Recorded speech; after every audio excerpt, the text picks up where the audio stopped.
Hello teachers, good morning. இன்றைக்கி என்ன பார்க்க போகிறோன்னாக்கா, TET paper special TET paper 1க்காக பார்க்க போகிறோம். முழுமையான மாதிரி வினாத்தாள். இதில் 150 கொஷின்ஸ் இருக்குது. இது படிச்சுட்டு யூஸ் பண்ணிக்கோங்க. இந்த சைக்காலஜியை பொறுத்த வரைக்கும் பேப்பர் 1க்கும் பேப்பர் 2க்கும் பெரிய டிஃப்ரென்ஸ் இல்லை. அதனால் பேப்பர் 1 எழுதுகிறவங்க பேப்பர் 2வையும் ஈஸியாக நம்ம ஃபேஸ் பண்ணலாம்.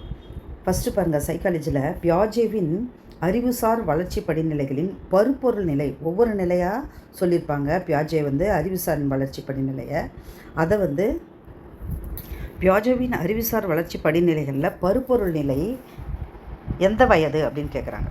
அப்போது 7 to 11 ஒவ்வொரு 0 to 2 ஒரு ஸ்டேஜு, 2 to 7 ஒரு ஸ்டேஜு, 7 to 11, 11 to 15 ஒவ்வொரு ஸ்டேஜும் கொடுத்துருக்காங்க.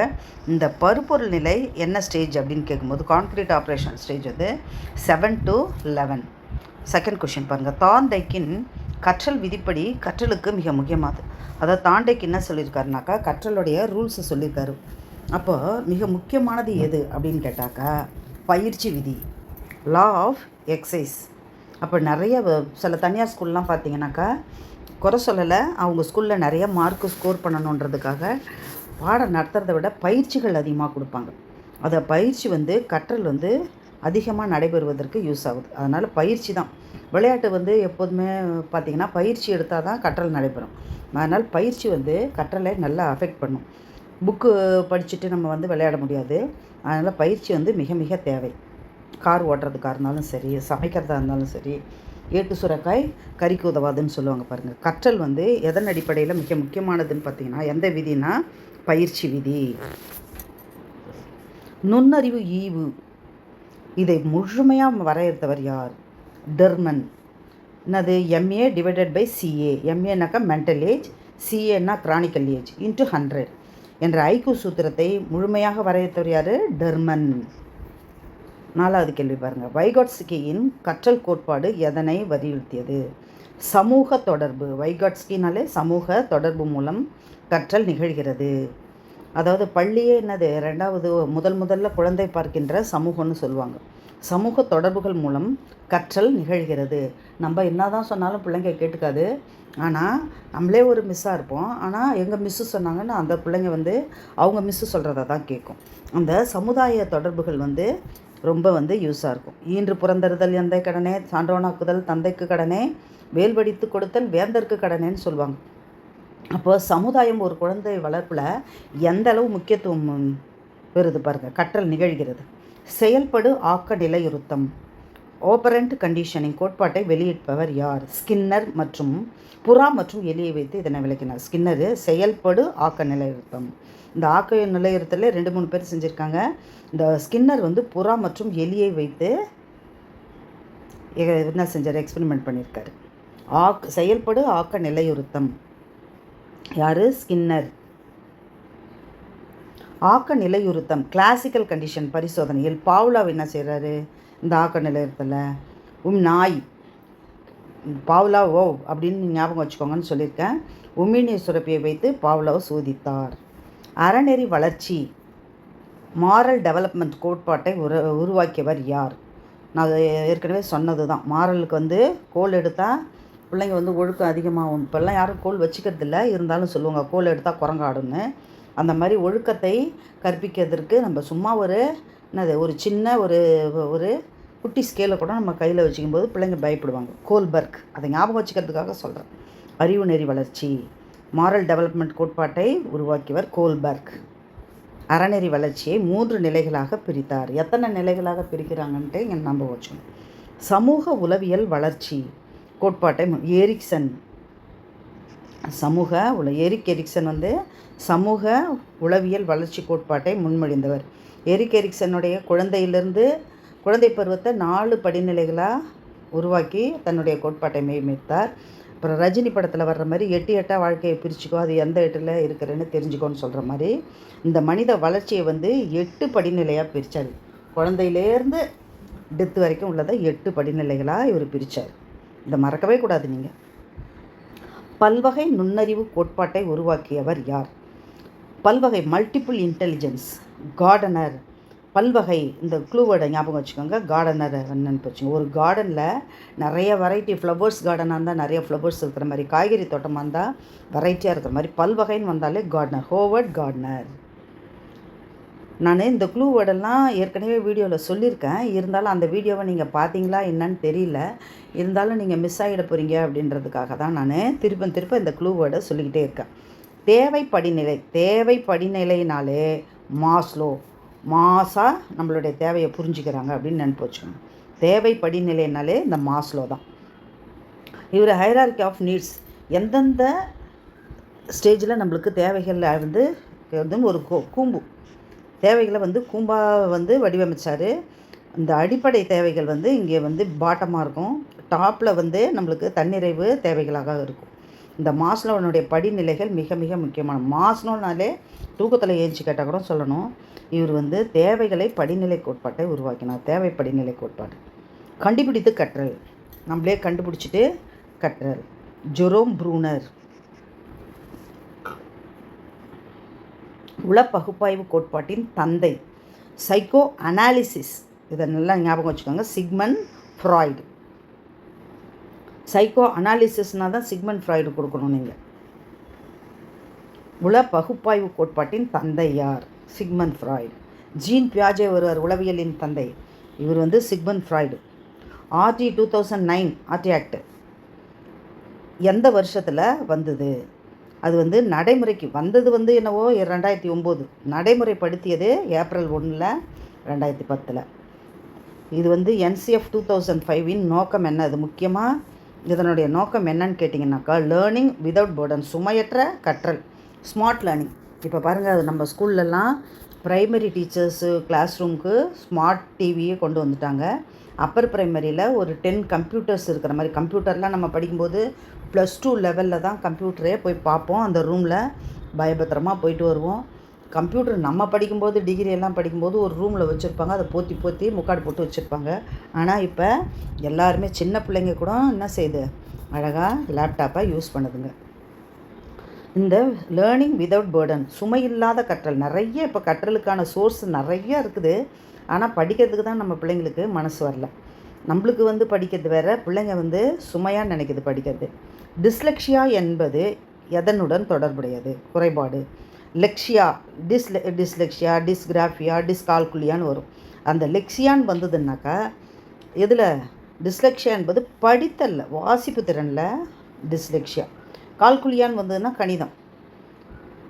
எழுதுதல்னா டிஸ்லெக்ஷியா வாசித்தல்ல.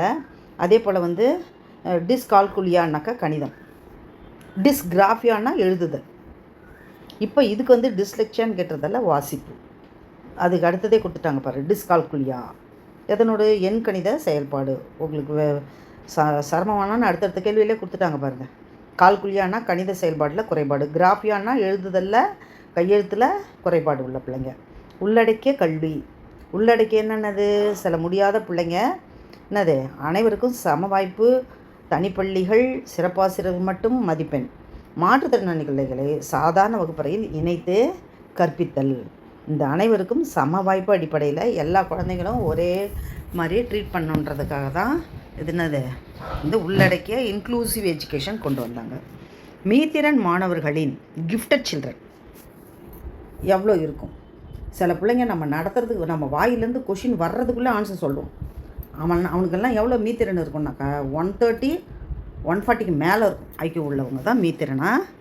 போன வருஷம் ஃபுல்லாக ஸ்கூலில் நம்ம என்ன அந்த மீத்திறன் மாணவர்களும் திறன் மாணவர்களையும் வச்சு பாடுபட்டு அந்த பேசிக் ஸ்கில்லாம் அவங்களுக்கு கொண்டு வரும். அப்போ மீத்திறன் மாணவன்னா அவனுக்கு என்னது 130 to 140 +. இதான் ஆக்கத்திறனுடன் கிரியேட்டிவிட்டி தொடர்புடைய சிந்தனை எது? டைவர்ஜென்ட் திங்கிங், விரி சிந்தனை. அதாவது நம்ம பார்க்குற சிந்தனை வேறு, அடுத்தவங்க பார்க்குறது வேறு ஒரு கோணத்தில் பார்ப்பாங்க. அப்போ விரி சிந்தனை, ஆக்கத்திறன், கிரியேட்டிவிட்டி. நுண்ணறிவுடன் தொடர்புடைய சிந்தனை எது? குவி சிந்தனை. ஆளுமை என்ற வார்த்தை எந்த மொழியிலிருந்து? ஒரு பர்சனாலிட்டி எந்த மொழி? பர்சோனா அப்படின்னாக்கா சோனான்ற மாதிரி. பர்சோனா லத்தீன் சொல். ரோஷாக் மைத்தட சாதனை. ரோஷாக்குடைய இங்கு பிளாக் டெஸ்ட் எதை அளவிட பயன்படுகிறது? ப்ராஜெக்டிவ் புறத்தெறி ஆளுமை சோதனையாகும். அதில் வந்து 10 கார்ட்ஸ் இருக்கும். ரோஷாக்குடைய மைத்தடர் சோதனை. இங்கே பாருங்கள் 24வது கேள்வி. டேட் டேட் நம்மளுக்கு எழுதுறது டெட்டு. இது வந்து டேட் தீமெட்டிக் அப்ரிஷியேஷன் டெஸ்ட். உருவாக்கியவர்கள் யார்? உருவாக்கியவர்கள்னு ப்ளூரலில் கேட்டாங்க. அப்போ என்ன இது 2 பேராக தான் இருக்கும்ல, இவன் இல்லை இது இந்த ஆப்ஷனாக தான் இருக்கும். அதில் நம்மளுக்கு வந்து முர்ரே மார்கன் மெச்சூர்டு பர்சன் அப்படின்னு ஞாபகம் வச்சுங்க. முர்ரே மார்கன் ஆகியோர் இச்சோதனையை வடிவமைத்தவர்கள். குமரப்பருவம் அழுத்தமும் கொந்தளிப்பு.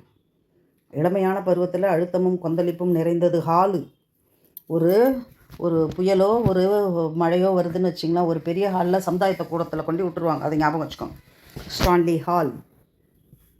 குமரப்பருவத்தின் சிக்கலை வந்து நிறைய ஒரு தீசிஸ் பண்ணியிருக்காரு. மாண்டிசோரி கல்வி முறை அதற்கு அதிக முக்கியத்துவம் தரப்படுகிறது. மாண்டிசோரினது புலன்கள் வாயிலாக கற்பதே இதன் முக்கிய நோக்கம். மனப்பாடம் செய்கிறதில்ல, எழுதுறதில்ல, விளையாட்டு மட்டும் கிடையாது, புலன் பயிற்சி.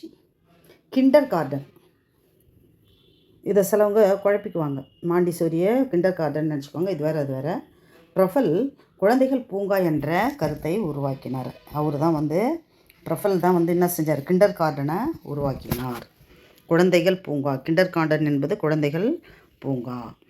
கற்றல் வளைவில் பீடபூமி நிலை எதை குறிக்கிறது? பீடபூமி நிலை எதை குறிக்கிறது? கற்றலில் எந்த முன்னேற்றமும் இல்லாத தேக்க நிலையை குறிக்கிறது.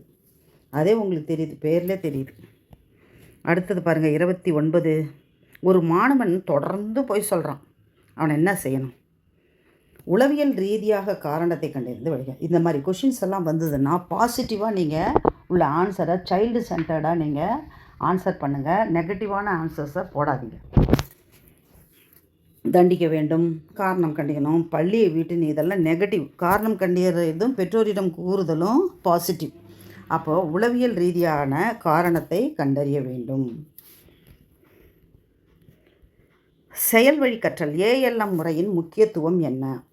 என்னது? அவங்களே மைண்ட் மேப்பு போடணும். அதுதான் தாங்களாகவே ஈடுபாட்டுடன் செயல்பட்டு கற்கும் குழந்தையை மைய முறை ஏஎல்எம் மெத்தட். அடுத்தது பாருங்கள், ஈஸியாக மார்க்கு ஒரு செகண்டில் நம்ம ஆன்சர் பண்ணணுன்னா நம்ம வந்து என்ன செய்யலாம்? நம்மளுடைய மெயின் சப்ஜெக்டை ஈஸியாக போடலாம். இல்லாட்டி தமிழ் வந்து உங்களுக்கு கை கொடுக்கும். அடுத்ததாக இங்கிலீஷு கை கொடுக்கும். மெயின் சப்ஜெக்ட்டு, அப்புறம் சைக்காலஜி, இதெல்லாம் உங்களுக்கு எது பிடிச்சதோ அதை ஃபஸ்ட் அட்டன் பண்ணு. திராவிட மொழிகளின் ஒப்பிலக்கணம். எல்லாம் ஒப்பாக இருந்தால் நல்லது தானே. அப்போ கால்டு எல்லாம் நல்லா இருக்கிறதுக்காக என்ன செஞ்சாங்க? ஒப்பிலக்கணம் என்ற நூலை எழுதினார். அப்படி ஞாபகம் வச்சுக்கோங்க. ஞாபகம் வச்சுக்கிறதுக்காக சொல்கிறேன். அது எப்போ எழுதியிருக்காரு? 1856 எழுதியிருக்காரு. குயில் பாட்டு என்ற நூலை இயற்றியவர் யார்? மகாகவி பாரதியார். அவர் இதை மட்டும் எழுதலை, பாஞ்சாலி சபதம் மற்ற நூல்கள்லாம் குயில் பாட்டு போன்றவற்றெல்லாம் எழுதியிருக்கார் மகாகவி பாரதியார். புதிய ஆத்திச்சூடி இதெல்லாம் வந்து பாரதியார் எழுதியிருக்கார். அப்புறம் இதை பார்த்துட்டு பாரதிதாசன் ஆத்திச்சூடின்னு எழுதியிருக்கார். அழகின் சிரிப்பு. இவர் பாண்டிச்சேரி ஹீரோ யார்? பாரதிதாசன். அழகின் சிரிப்பு என்ற நூலை எழுதியவர். பாரதிக்கு தாசனாக இருக்கிற அழகின் சிரிப்பு. தண்ணீர் தேசம் என்ற நூலின் ஆசிரியர் யார்? வைரமுத்து. கள்ளிக்காட்டு இதிகாசம்லாம் எழுதியிருக்காங்க பாருங்கள். அகநானூரின் வேறு பெயர் என்ன? நீண்ட அடிகளை கொண்டதால் நெடுந்தொகைனும் சொல்கிறாங்க. அகநானூறு 400 பாடல்களை கொண்ட பேர்லே இருக்குது. நெடுந்தொகைன்னு சொல்கிறாங்க. 8 தொகை நூல்களில் அகமும் புறமும் சார்ந்த நூல். இவர் மட்டும்தான் எந்த பயஸ்டும் இல்லாமல் அகத்தையும் பாடியிருக்கு, புறம் சார்ந்த பாடல்களும் காணப்படுகிறது. கலந்த பாடல்கள் 8 தொகை நூலில். சிலப்பதிகாரம் எத்தனை காண்டங்கள்? 3 காண்டங்கள். இது எளிமையாக உங்களுக்கு தெரிகிற கேள்வி தான். கம்பர் எந்த ஊரில் பிறந்தார்? சோழநாடுன்னு தெரியும். சோழநாடு சோறு உடைத்து கம்பருடைய வர்ணனையிலே அதெல்லாம் கம்பருடைய வர்ணனையை பார்த்தாக்கா கேட்டுக்கிட்டே இருக்கலாம் போல். நம்ம கண் முன்னாடியே காட்சியை கொண்டு வந்துடுறார். அவர் எந்த ஊரில் பிறந்தார்னா திருவழுந்தூர், தேரழுந்தூர் அப்படின்னு சொல்லுவாங்களாம். அந்த ஊர் சோழ நாட்டில் பிறந்திருக்கார். தமிழ்நாட்டின் வேர்ட்ஸ்வர்த் வர்ணித்து பாடுவதில் இந்த வாணிதாசன் வர்ணித்து நிறைய வார்த்தைகளை கொடுக்குறாரு. வா அப்படின்னு நினைப்பச்சுங்க. வார்த்தை வர்ணஜாலம் கொண்டவர் வாணிதாசன். வேர்ட்ஸ்வர்த் வேர்ட்ஸ் வாணி அப்படின்னு ஞாபகம் வச்சுக்கோங்க. தமிழ்நாட்டின் வேர்ட்ஸ்வொர்த் என்று அழைக்கப்படுபவர் வாணிதாசன். இயற்கையை வர்ணித்து பாடுவதில் வல்லவர். உவமை கவிஞர்னாலே நம்மளுக்கு என்னது டிஃபால்ட்டாக நினப்பு வந்துடும், சுரதான். சுப்புரத்தினதாசன் அவரை தான் சுரதான்னு வச்சுக்கிட்டார். சுப்புரத்தினதாசன் சுரதா என்ற கவிதைகளில் ஓமையை அதிகமாக பயன்படுத்தினார். பகுத்தறிவு கவிராயர். பகுத்தறிவு உடுமலை நாராயண கவி. பகுத்தறிவு கவிராயர். ராரான் ஞாபகம் வச்சுங்க, ராரான். அடுத்தது மக்கள் கவிஞர். மக்கள் கவிஞர் எளிய மக்களின் வாழ்வியலை தன் பாடல்களில் வடித்ததால் என்ன செஞ்சார்? பட்டுக்கோட்டை கல்யாண சுந்தரத்தை நிறைய தத்துவ பாடல்கள், எம்ஜிஆர் பாடல்கள்லாம் நிறையா தத்துவ, சிவாஜி பாட்டெல்லாம் வரும். அது யார் காரணகர்த்தானா பட்டுக்கோட்டை கல்யாண சுந்தரம். காந்திய கவிஞர் என்று அழைக்கப்படுபவர் யார்? கவிஞர் என்று போற்றப்படுபவர் யார்? ராமலிங்கம். நாமக்கல் கவிஞர் ராமலிங்கம் பிள்ளை. திருக்குறளில் உள்ள மொத்த இயல்கள் அறத்துப்பால், பொருட்பால், இன்பத்துப்பால் என மொத்தம் 9 இயல்கள் உள்ளன. 9 இயல்கள் உள்ளன.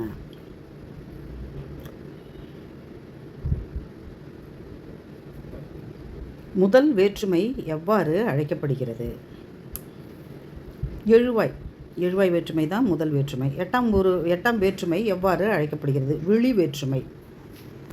ஐயாளுக்கு இன்னது கண் 8 வேற்றுமைகளை சொல்லுவாங்க. அதில் முதல் எழுவாய் தான். 8ஆம் வேற்றுமை விழி. ஐ என்பது எத்தனாவது வேற்றுமை? 2ஆம் வேற்றுமை. அவனை, இவனை, இதனை அப்படின்னு வருவது 2ஆம் வேற்றுமை.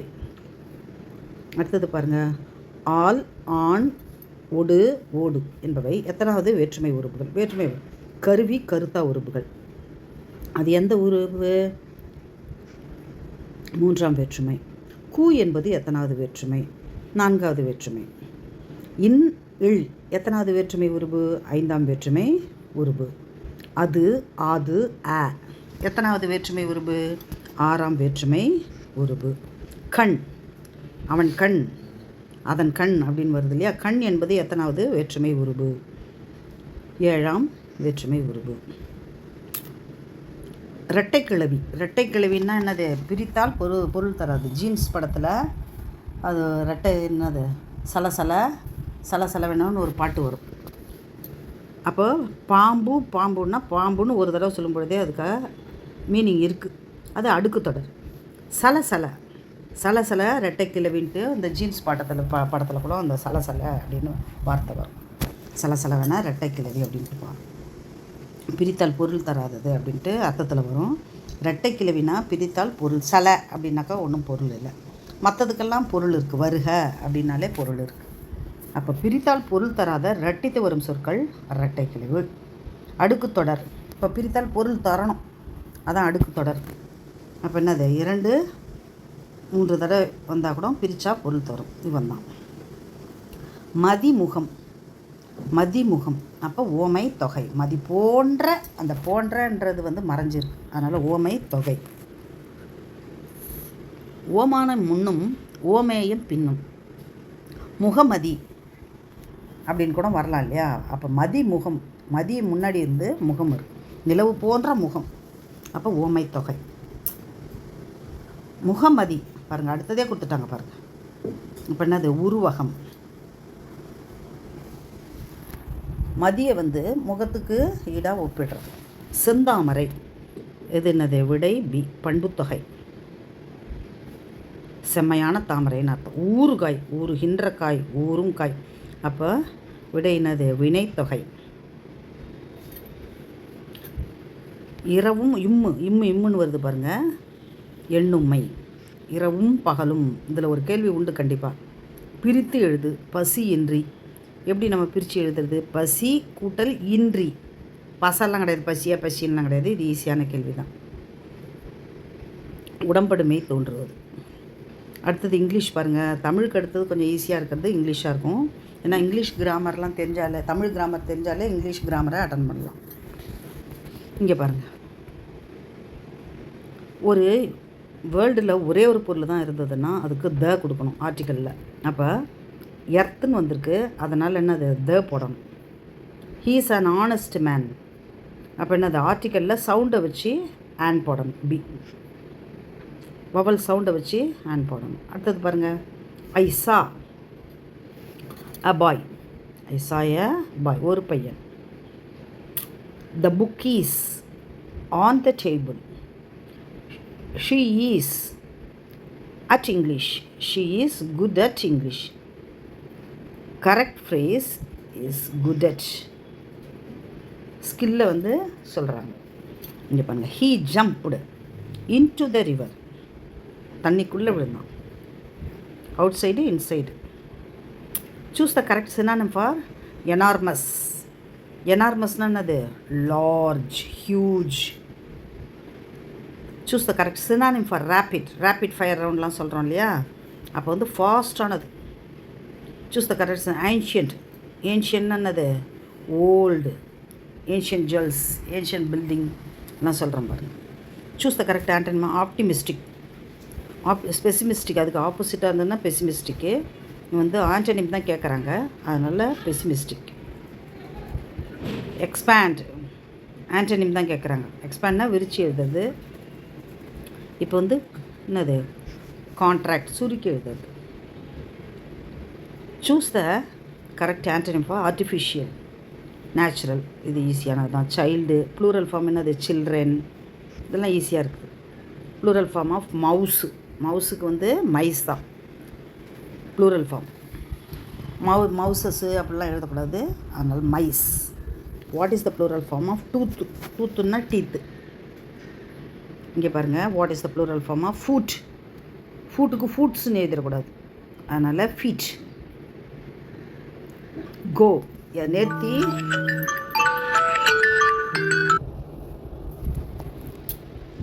He dashed to school yesterday. Option B, went. எஸ்டர்டேன்னு வந்திருக்கிறது தான் க்ளூ வேர்டு, அதனால் வெண்ட். அடுத்தது பாருங்கள், she write a letter right now. நவ்வுன்றது க்ளூ வேர்டு, அதனால் option C. Option C. They see dash the movie already. அப்போ option C, have seen. Already அப்படின்னு வந்தால என்னது, have seen. Change the passive voice. She sings a song. Option A. A song is sung by her. Passive voice. அப்போ subject லாஸ்ட்டாக போயிடும். அதுக்கடுத்து change the passive voice. Subject முன்னாடி வந்துடணும். அப்போ option B. A car was driven by him. Passive voice. Subject லாஸ்ட்டாக போயிடும். Find the odd one out. இங்கே பாருங்கள், எது answer C, carrot, vegetable. Find the odd one out. அந்த மாதிரி இருந்தாக்கா எது வந்து கூட்டத்தில் சேராதோ அதை எடுத்துட வேண்டியது தான். Option D. Identify the correctly spell the word. Option B, accommodation. Spelling கொடுத்துருக்காங்க, அதை பார்த்துக்கோங்க. Identify the correct spell the word. Receive, இது வந்து இம்பார்ட்டண்ட்டாக ரிசீவ், அது தப்பாக எழுதுவாங்களா என்னன்னு தெரியல, இந்த வார்த்தையை அடிக்கடி கொடுக்குறாங்க. Identify the parts of speech quickly. அப்போ ஆப்ஷன் டி, அட்வர்ப். அந்த எப்படி ஓடுறான்றதை வர்ணிக்கிறதால அட்வர்ப் அது. இங்கே பாருங்கள், பியூட்டிஃபுல் கேர்ள். அப்போ என்னது, ஆப்ஷன் சி, அட்ஜெக்டிவ். அந்த கேர்ள் வந்து டிஸ்கிரைப் பண்ணுறது, அந்த கேர்ளை டிஸ்கிரைப் பண்ணுறது இந்த வேர்டுன்றதால என்னது, பியூட்டிஃபுல் கேர்ள். அப்போ adjective. A piece of cake. இந்த ஐடியா பீஸ் ஆஃப் கேக்னால் வெரி ஈஸி அப்படின்றது. இந்த ஐடியா பிரேக் அ லெக். அப்போ C, good luck. Choose the correct conjunction. Or study hard or you will fail. மேக்ஸ். இப்போ மேக்ஸ்னால் பகா எண்களுடைய எண்ணிக்கை, ப்ரைம் நம்பர். ப்ரைம் நம்பர் வந்து ஒரு வீடியோவே போட்டிருக்கோம். ப்ரைம் நம்பருக்காக 1லேருந்து 100 வரைக்கும் உள்ள ப்ரைம் நம்பரை ஈஸியாக நினப்பு வச்சுக்கிறதுக்காக ஒரு ட்ரிக்கு சொல்கிறேன். ஒரு ஃபோன் நம்பர் மாதிரி ஞாபகம் வச்சுக்கோங்க. 4422 4422 322 321. இந்த ஃபோன் நம்பர் மாதிரி ஞாபகம் வச்சுக்கோங்க. இந்த 44 இருக்கு இல்லையா, அதில் பாதி என்னது 22. அப்புறம் 3யை போட்டுக்கிட்டு மறுபடியும் அதே சைடு என்ன செய்யுங்க, இங்கே அதாவது 44 223 223 21. அப்போ 90 to 1க்கு 90லேருந்து 100 வரைக்கும் உள்ள நம்பர்ஸில் எது ப்ரைம் நம்பரு அப்படின்னு கேட்டால் 97 மட்டும்தான் வரும். ஒரே ஒரு நம்பர் தான் இருக்குது. 1 to 10க்கு ப்ரைம் நம்பர் எதுன்னு கேட்டால் 4 நம்பர். 11 to 20க்கு ப்ரைம் நம்பர் எத்தனைன்னு கேட்டால் 4. அப்புறம் 21 to 30க்கு ப்ரைம் நம்பர் எத்தனைனா 2. இதே போல் ஒவ்வொன்றுக்கும் 10 நம்பர்ஸுக்கு இப்போ நான் உங்களுக்கு ஃபோன் நம்பர் மாதிரி கொடுத்துட்டேன். 44 ஞாபகம் வச்சுக்கோங்க. பிஎஸ்என்எல் நம்பர்லாம் ஸ்டார்ட் ஆகும்போது 9க்கு பக்கத்தில் மோஸ்ட்டாக அந்த 4 வரும். 44 அதில் பாதி 22 உடனே 3 போட்டுங்க. அதே போல் 223 மறுபடியும் ரிப்பீட் வருது பாருங்கள். இங்கே 21 இதை போட்டுக்கிட்டிங்கனாலே உங்களுக்கு 1 to 100ல் உள்ள 25 ப்ரைம் நம்பர்ஸும் நீங்கள் ஈஸியாக கண்டுபிடிச்சிடலாம். இங்கே பாருங்கள் 1 to 100 வரைக்கும் உள்ளதில் 50 கொஷின்ஸ் 50 நம்பர்ஸ் தான் ப்ரைம் நம்பர். 50 நம்பர்ஸில் 15 நம்பர்ஸ் தான் ப்ரைம் நம்பர். 51லேருந்து 100 வரைக்கும் உள்ள நம்பர்ஸுக்கு எத்தனைன்னா 10 ப்ரைம் நம்பர்ஸ் தான். அப்போ டோட்டல் பாருங்கள் உங்களுக்கு 25 ப்ரைம் நம்பர்ஸ் வந்துடும். இது ப்ரைம் நம்பர் இல்லை. மறுபடியும் எத்தனை நம்பர் இருக்குது 1 to 10ல் எத்தனை இருக்குது, 21 to 30ல், 31 to 40, 40 to 41 to 50 இந்த மாதிரி இருக்கிற நம்பருக்காக தான் இதை அப்படியே ஞாபகம் வச்சுக்கோங்கன்னு சொல்லியிருக்கேன்.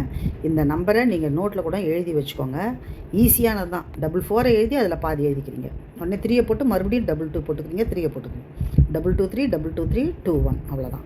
2ல் பாதி எழுதிக்க வேண்டியது தான். இப்போ எழுதிக்கிட்டிங்கன்னா உங்களுக்கு 1 to 100 வரைக்கும் உள்ள ப்ரைம் நம்பர்ஸை எழுதிக்கலாம். இப்போ ஈஸியாக இருக்கும். ஒன்று வந்து ப்ரைமா நான் ப்ரைமா அப்படின்னு கேட்டாக்கா அதை வந்து ஒன்று வந்து ப்ரைமும் இல்லை காம்போசிட் நம்பரும் இல்லை. 2 என்பது இரட்டை பகா எண். இரட்டையில் உள்ள ஒரே பகா எண் 2ன்ற எண்ணு தான். எத்தனை இரட்டை பகா எண் இருக்குன்னா ஒரே ஒரு தான் சொல்லணும். எண்ணிக்கை கேட்டாங்கன்னா 1, என்ன நம்பர்னு கேட்டாங்கன்னா 2. கேள்வியை தெளிவாக புரிஞ்சுக்கிட்டு நீங்கள் இதை செய்யுங்க. இப்போ இங்கே என்ன கேட்டிருக்காங்க 1லேருந்து 50 வரைக்கும் எத்தனை சொல்லியிருக்கேன் 15. அவ்வளோதான். பகா எண்களின் எண்ணிக்கை பாருங்கள். அதே கேள்வி. இந்த கான்செப்ட் ஏற்கனவே புரிஞ்சிச்சுன்னா இதெல்லாம் ஈஸியாக அட்டன் பண்ணிடலாம். இதே கேள்வி இப்படி வராது. இதில் ஏதாவது ஒரு கேள்விகள் வரும். பகா எண்களின் எண்ணிக்கை என்னது 25 பகா எண்கள். அப்போ பகு எண்கள் மொத்தம் 75ஆன்னு கேட்டால் நோ 74 தான் 1 to 100ல். ஏன்னாக்கா ஒன்று வந்து இதுலேயும் இல்லை அதுவும் இல்லை. ஒரு முக்கோணத்தின் உட்கோணங்களின் கூடுதல் சின்ன முக்கோணமாக இருந்தாலும் சரி பெரிய முக்கோணமாக இருந்தாலும் சரி 180 டிகிரி தான் 3 கோணங்களின் கூடுதல். நீங்கள் பெரிய முக்கோணம்னா நிறையா இருக்கும்னு நினச்சிக்கக்கூடாது. அதனால் அது தெளிவாக இருங்க.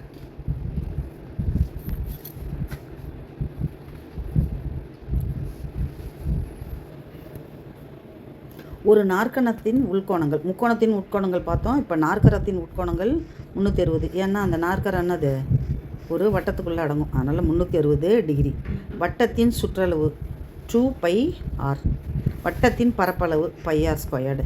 செவ்வகத்தின் பரப்பளவு L × B நீளம் × அகலம். செவ்வகத்தின் சுற்றளவு 2 × L + B. இதெல்லாம் வந்து நீங்கள் அப்படியே கனவுல கேட்டால் கூட நீங்கள் சொல்கிற மாதிரி, தூக்கத்தில் கேட்டால் கூட நீங்கள் சொல்கிற மாதிரி இருக்கணும். அதுக்கடுத்தது பாருங்கள் சதுரத்தின் பரப்பளவு சதுரத்தின் சுற்றளவு ஃபார்முலா 2/5% சொல்லுங்கள் அப்படின்னாக்கா ஒன்றும் இல்லை. 2/5 போட்டுக்கிட்டு × 100 தான். இவனை வந்து 20 அப்படின்னா அது 40%. 3/5% எதை சதவீதமாக கேட்குறாங்களோ அந்த பின்னத்தை போட்டுக்கிட்டு × 100 போட்டுக்கணும். அதை அடித்து எழுத வேண்டியது தான். இப்போ 75. அப்போ 10% எவ்வளோ? அப்போ 50 × 10/100 அவ்வளோதான். ஒரு நம்பருக்கு 10% கேட்டாங்கன்னா ஒரு 0வை விட்டுட்டு போடுறது தான் அதனுடைய 10%. ஷார்ட்கட்டில் 200ன் 25%. இதுதான் இப்போ சொன்னேன் இல்லையா மேற்கண்ட வடிவில். அதை அப்படியே போட்டுக்கிட்டு × 200. 25/100 × 200. 2/3 2/2 இதன் மதிப்பு என்ன? அதை எக்ஸ்பேண்ட் பண்ணிக்க வேண்டியது தான். அடிமானங்கள் சமமெனில் அடுக்குகளை கூட்டிக்கொள். ஸோ 2/5. So we get 32. இங்கே பாருங்கள். இதுக்கும் அடிமானங்கள் சமமெனில் அடுக்குகளை கூட்டிக்கொள். 3/3 அப்போ 27. Anything power 0 = 1. 1,00,000க்கு பவர் 0வாக இருந்தாலும் 1 தான். 10க்கு பவர் 0வாக இருந்தாலும் 1 தான். ஏவுக்கு பவர் 0வாக இருந்தாலும் 1 தான். Anything power 0 = 1. அதான் தட்ஸ் ஆல். 144 வர்க்க மூலம் என்னன்னாக்கா ஸ்கொயர் ரூட்டு. அப்போ 12. எந்த இரண்டு எண் தன்னைத்தானே பெருக்கிக் கொள்ளுதல். வர்க்கம் என்பது தன்னைத்தானே பெருக்கிக் கொள்வது வர்க்கம் எனப்படும். வர்க்க மூலம் என்பது அது 2ல் 1 எடுத்துட வேண்டியது. வர்க்க மூலம் 169. நான் எல்லா வீடியோலையும் சொல்கிறது தான். வர்க்க எண்களை 1 square 2 square 3 square up to 50 square நீங்கள் மெமரி பண்ணிக்கோங்க. எழுதி உங்கள் கண்ணில் படுற மாதிரி ஒட்டிக்கோங்க எக்ஸாம் முடிகிற வரைக்கும். அதே போல் 1 க்யூப் 2 க்யூப் இதை அட்லீஸ்ட் ஒரு 20 க்யூப் வரைக்கும் கூட நீங்கள் மெமரி பண்ணி வச்சுக்கோங்க. எக்ஸாம் டைமை சேவ் பண்ணும். 225 வர்க்கம் மூலம். அடக்க விலை 100, விற்பனை விலை 120. லாப சதவீதம் அடக்க விலை மீது தான் கண்டுபிடிக்கப்படும். அப்போ லாபம் = 20. லாப சதவீதம் எப்படி கண்டுபிடிக்கிறது? எவ்வளோ விற்பனை விலையோ அடக்க விலையை கழிச்சிடணும். அப்போ 20 ரூபா. அப்போ லாப சதவீதம்னா 20/100 × 100 20%. அதே போல் மீசிமா என்பது இப்போ இவனும் மடங்கு எண்கள் 5 மடங்கு 10. அப்போ இந்த பெரியவனையே மீசிமாவாக எடுத்துக்கலாம். அதான் பெரிய எண்ணு ஒன்றின் மடங்கு இன்னொன்னா வரும்பொழுது பெரிய எண்ணு மீசிமா, சின்ன எண்ணு மீப்போக்கா. இதான் ஷார்ட்கட் பாருங்கள். ஒன்றின் மடங்கு இப்போ 3 6ன்னு வந்ததுன்னா 6ன்றவன் எல்சிஎம்மு, இது ஹெச்சிஎஃப். இப்போ 12 24ன்னு வருது, இல்லை 12 36ன்னு வருது. இவன் எல்சிஎம்மு, இவன் ஹெச்சிஎஃப். இதுதான் மீசிமா கணக்கு. 12 16 மீப்போக்கா பாருங்கள். இங்கே 12 16 பொது வகுத்தியை மட்டும் எழுதுனா மீப்போவோ வா. பொது வகுத்தியும் பொது வகுத்தி அல்லாததையும் சேர்ந்து போயிருக்குன்னா மீப்போ கா மீசிமா. ஹெச்சிஎஃப் கேட்குறாங்களா எல்சிஎம் கேட்குறாங்களான்னு பார்த்துக்கோங்க. இங்கே பாருங்கள், இங்கே 0.5, இங்கே 0.25 இப்படி போட்டு தான் கூட்டணும். புள்ளிகள் நேராக இருக்கணும். தசம எண்களில் கூட்டல் கழித்தல்ல புள்ளிகள் நேராக இருக்கணும். நேராக வச்சு கூட்டணும். அதே போல் கழித்தலுக்கும் 1 இது முழு எண் 0.35 இங்கே இருக்கணும். இங்கே புள்ளி வச்சுட்டு எதுவுமே இல்லைன்னா இங்கே 0 போட்டுக்கிட்டு இவனை என்ன செஞ்சிடணும், இங்கே கொண்டு போயிட்டு இவனை 9 ஆக்கிட்டு இவனை 10 ஆக்கி லெஸ் பண்ணணும். a/m divided by a/n. இப்போ அடிமானங்கள் சமம், அடுக்குகளை கழித்துக்கொள். சி. இங்கே பாருங்கள், இது சினிமா புகழ் ஐடென்டிட்டி 7ஆம் வகுப்பில் வர்ற identity. a² + 2ab + 2ab + b². இதுதான் இது ஃபஸ்ட்டு முற்றொருமைன்னு அறிமுகப்படுத்தும் போது முதல்ல அறிமுகப்படுத்துறது இந்த முற்றொருமை. அதனால் இதில் தெளிவாக இருங்க. இந்த முற்றொருமைகள் ஒரு 7-8 முற்றொருமைகள் நம்ம 8th ஸ்டாண்டர்ட் வரைக்கும் வருது. அந்த முற்றொருமைகளில் ஃபஸ்ட்டு முற்றொருமை மேலே சொன்னது, இது 2வது முற்றொருமை. அதனால் நடுவில் மைனஸ் வந்ததுன்னா இந்த 2ab மைனஸ் வரும். அதை ஞாபகம் வச்சுக்கோங்க. இது அடிப்படையான கணித வர்க்க முற்றொருமை. இது அடுத்தது பாருங்கள், EVSல இந்தியாவின் தேசிய மரம் ஆலமரம், இந்தியாவின் தேசிய பூ தாமரை, இந்தியாவின் தேசிய விலங்கு புலி, தேசிய பறவை. இதில் ஏதாவது ஒரு கேள்வி கேட்குறதுக்கு வாய்ப்பு இருக்குது. சி மயில். மரம் மாநில மரம், நம்ம தமிழ்நாட்டுக்கு மாநில மரம் பனை. தமிழ்நாட்டின் மாநில பூ செங்காந்தாள். ஒரு இருட்டறையில் அகல் விளக்கை ஏற்றி வச்ச மாதிரி செங்காந்தாள் மலர் மலர்ந்துருக்குன்ட்டு ஊமை சொல்லுவாங்க. செங்காந்தாள் பெண்ணுடைய விரலை மருதானை வச்சு விரித்து காட்டுற மாதிரி செங்காந்தாள் மரல் காணப்படும் ஊமையெல்லாம் சொல்லுவாங்க. தமிழ்நாட்டின் மாநில விலங்கு வரையாடு. தமிழ்நாட்டின் மாநில பறவை மரகத புறா. வெறும் புறான்னு சொல்லிடாதீங்க, மரகத புறா. அடுத்தது பாருங்கள், மனித உடலில் மிகப்பெரிய எலும்பு தொடை எலும்பு. மிக சிறிய எலும்பு பார்த்திங்கனாக்கா அங்கவடி எலும்பு. அது எங்கே இருக்குது? காதில் இருக்குது. ஒளிச்சேர்க்கைக்கு தாவரங்கள் எந்த வாயுவை உள்ளிழுக்கிறது? சி. ஒளிச்சேர்க்கை நடைபெறும்போது கார்பன் டை ஆக்சைடு. சாதாரணமாக எல்லா உயிரினங்களும் மூச்சு விடும்போது ஆக்சிஜன் எடுக்கிறது. வளிமண்டல நைட்ரஜன் வாயுனுடைய தோராய மதிப்பு மேசிவாக இருக்கும், 78%. ஆக்சிஜன் வாயு எவ்வளோ இருக்குது? அப்போ என்னது 21%. மற்ற வாயுக்கள்லாம் மற்ற விகிதத்தில் இருக்கும். விட்டமின் ஏ குறைபாடு. இது அப்படியே டேப்லெட் காலம் மாதிரி படித்து வச்சுங்க. விட்டமின் ஏ பி குறைபாடு என்னென்ன, ABCDE K இதெல்லாம் என்னென்ன குறைபாட்டால் என்னென்ன நோய் வருதுன்னு பார்த்துக்கோங்க. கண்ணை பொறுத்த வரைக்கும் விட்டமின் ஏ மாலைக்கண் நோய். பி பெரி பெரி பி அப்படி ஞாபகம் வச்சுக்கோங்க. சின்னா ஸ்கர்வி, ஸ்கர்வின்ற நோய். ஈறுகளில் ரத்தம் கரிசல், ஸ்கர்வி என்ற நோய். விட்டமின் டி குறைபாட்டால் என்னது ரிக்கட்ஸ் என்ற நோய் ஏற்படுகிறது. நீரில் கரையும் விட்டமின்கள் எது? பிசி மட்டுமே நீரில் கரையும். சில விட்டமின்கள் கொழுப்பில் கரையும். கொழுப்பில் கரையும் விட்டமின்கள் எதுன்னு பார்த்தீங்கன்னாக்கா ஏடிஇகே. காச நோயை உருவாக்கும் நுண்ணுயிரி எது? டிபியை உருவாக்குறது பாக்டீரியா தான். மலேரியாவை பரப்பும் நுண்ணுயிரி எது? புரோட்டோசோவா. சூரிய குடும்பத்தில் மிகப்பெரிய கோள் எது? ஜூபிட்டர், வியாழன். சிவப்பு கோள் என்று அழைக்கப்படுவது எது? செவ்வாய். வளையங்களை கொண்ட கோள் எது? சனி. பூகம்பத்தின் நிலநடுக்கம் சீஸ்மோ. நம்மளுக்கு முதல்ல தெரியாமல் இருக்கும், இப்போல்லாம் பூகம்பத்தை அளக்க சீஸ்மோகிராஃப். காற்றின் வேகத்தை அளக்க பயன்படும் கருவி அனிமோமீட்டர். வெப்பத்தை அளக்க பயன்படும் கருவி எது? பி தெர்மா. உலக சுற்றுச்சூழல் ஜூன் 5 ஸ்கூல் திறந்த உடனே சுற்றுச்சூழல் தினம் வரும் பாருங்கள். உலக நீர் தினம். இந்த தினங்கள்லாம் ஒரு லிஸ்ட்டில் எழுதி வச்சுக்கிட்டு குறித்து வச்சுக்கோங்க. அது உங்களுடைய பர்த்டே அந்த மாதிரி உங்கள் ஃபேமிலியில் உள்ளவங்க பர்த்டேவை வச்சு ரிலேட் பண்ணி எந்தெந்த தேதியில் வருது அப்படின்ட்டு குறித்து வச்சுக்கிட்டிங்கன்னா உங்களுக்கு ஈஸியாக இருக்கும். நீர் தினம் மார்ச் 22. மார்ச் 21க்கு ஒரு டே இருக்குது. மார்ச் 20க்கு ஒரு டே இருக்குது. உலக மக்கள் தொகை தினம் எது? ஜூலை 11. அப்போது இவ்வாறு 150 கொஷின்ஸையும் பார்த்தோம்.